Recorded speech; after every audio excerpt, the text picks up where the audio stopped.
politics, pop culture, and opinion. Since the start of the pandemic, many people around the world have noticed uncanny changes in the nature of their nightly dreams. They report having stranger, more unsettling, and more vivid dreams. Welcome to the new controversy, where today we're taking a deeper dive into pandemic dreams to try and decode and better understand this phenomenon.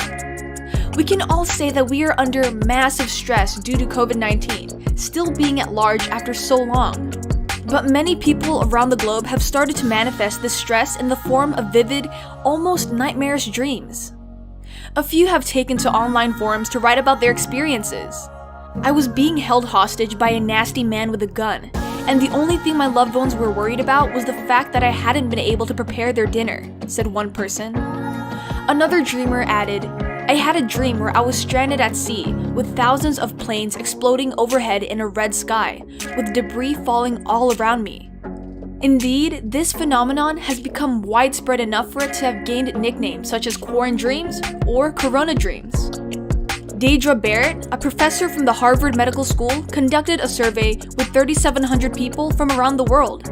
They described around 9,000 dreams, all of them experienced since the start of the pandemic. She noticed a few themes popping up more often than usual, such as dreams highlighting fears and anxieties, trauma in post-apocalyptic or post-pandemic scenarios. So why is this happening? What is happening in our subconscious minds during stress that it manifests these so-called pandemic dreams?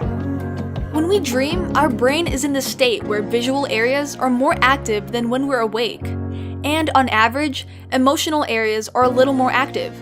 Our prefrontal cortex, right behind our forehead, which controls the most precise, linear logic and also censors inappropriate social things, as well as the right way to do things in our professional thinking, is damped down.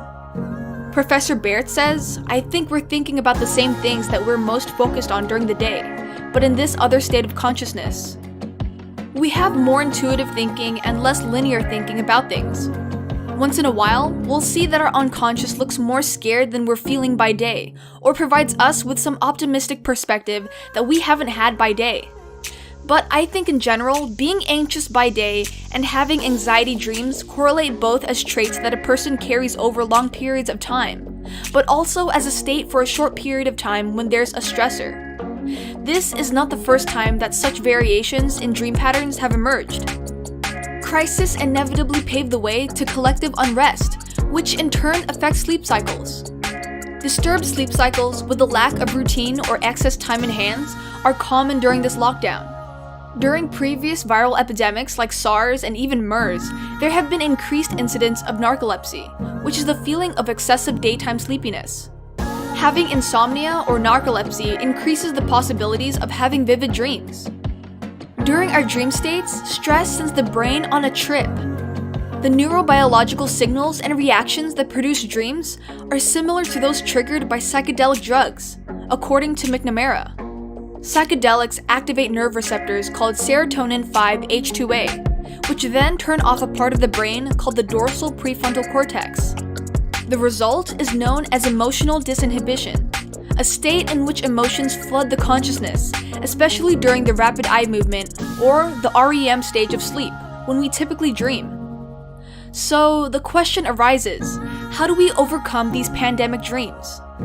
Multiple studies have shown that our waking activities create a slide reel of memories that influence the content of our dreams.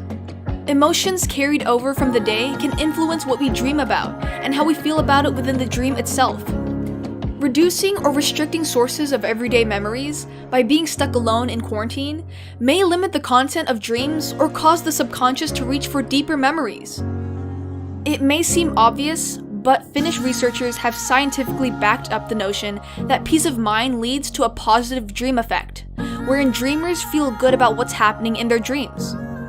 Anxiety, by contrast, is related to negative dream effect, which results in dreams that are frightening or otherwise upsetting.